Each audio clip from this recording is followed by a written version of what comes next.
প্রত্যেকটা বাস থেকে ওই মালিক সমিতির নামে, সড়ক সমিতির নামে 80 টাকা 150 টাকা নেয়, ঘাটে ঘাটে পয়েন্টে পয়েন্টে পয়সা নেয়, আর এই সমস্ত পয়সা জনগণের উপরেই তারা চাপিয়ে দেয়। কাজে এই তথাকথিত এই চাঁদাবাজদের সিন্ডিকেটের সমস্ত সমিতি ভেঙে তছনছ করে দিতে হবে।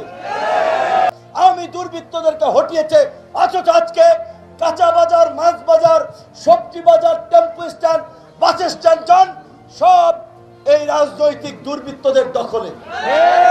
এখান থেকে চাঁদা তুলছে, মাসোরা তুলছে, কমিশন তুলছে। তাই আপনাদেরকে বলতে চাই বন্ধুগণ, বাংলাদেশের মাটিতে আর কোন চাঁদাবাজ, দখলদার, রাজনৈতিক উৎপাতকারীদের আস্তানা গাড়তে দেওয়া যাবে না। সে যেই দলের হোক, এখন থেকে তাদেরকে রুখে দাঁড়াতে হবে। আজকে আমরা বাসে চড়ি, প্রত্যেকটা বাস থেকে ওই মালিক সমিতির নামে, সড়ক সমিতির নামে 80 টাকা 150 টাকা নেয়, ঘাটে ঘাটে পয়েন্টে পয়েন্টে পয়সা নেয়, আর এই সমস্ত পয়সা জনগণের উপরেই তারা চাপিয়ে দেয়। কাজে এই তথাকথিত এই চাঁদাবাজদের সিন্ডিকেটের সমস্ত সমিতি ভেঙে তছনছ করে দিতে হবে। কোন শালাকে আর 2 পয়সাও কোনো চাঁদা কেউ দিবেন না। এই সায়দাবাদ বাস স্ট্যান্ড থেকে আমাদের সাথে অনেকবার যোগাযোগ করেছে, ভাই এইখানে প্রত্যেকটা কাউন্টার গাড়ি থেকে 150 টাকা নেয়।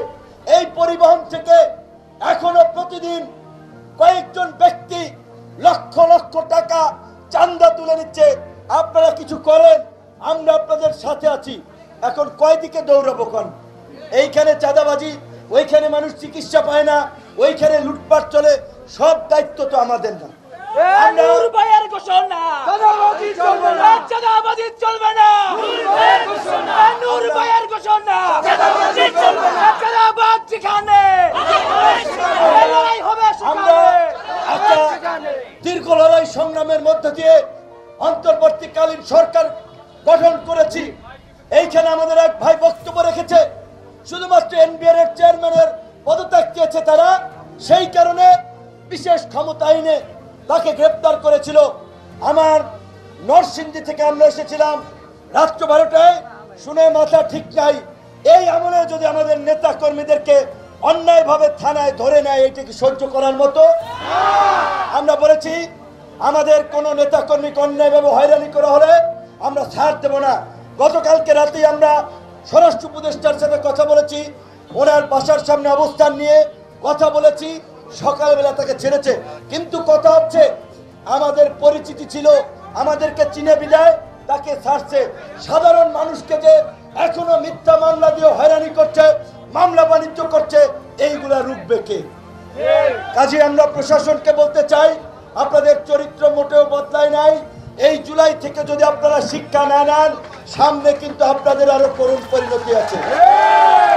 আজকে আমাদের নেতৃবৃন্দ বলেছে এই 9 মাস ধরে স্থানীয় সরকারের জনপ্রতিনিধি নাই, কাউন্সিলর নাই, মেয়র নাই, উপজেলার চেয়ারম্যান নাই, পৌরসভার মেয়র নাই, সিটি কর্পোরেশনের মেয়র নাই।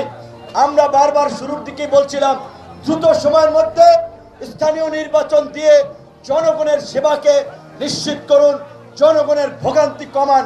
আজকে এই যে এখানে প্রোগ্রাম করছি, এই ভিতরের এলাকা অল্প একটু বৃষ্টি হলেই পানি জমে যায়, ময়লার পানি গন্ধ, ড্রেনের সিস্টেম ঠিক নাই, এত বছরও ঠিক হয় নাই। কারণ এইটা ঢাকার বাইরের সাইড। ঢাকা ওই যেখানে মন্ত্রীরা থাকে, উপদেষ্টারা থাকে, বড় বড় পয়সাওয়ালা থাকে, ওইগুলো চকচকা ফকফকা। কিন্তু গরিব মানুষ থাকে, নিম্ন আয়ের মানুষ থাকে, এইখানে টেলিভিশন নাই, ক্যামেরা নাই, তাই এই সমস্ত এলাকার মানুষের দুর্ভোগ।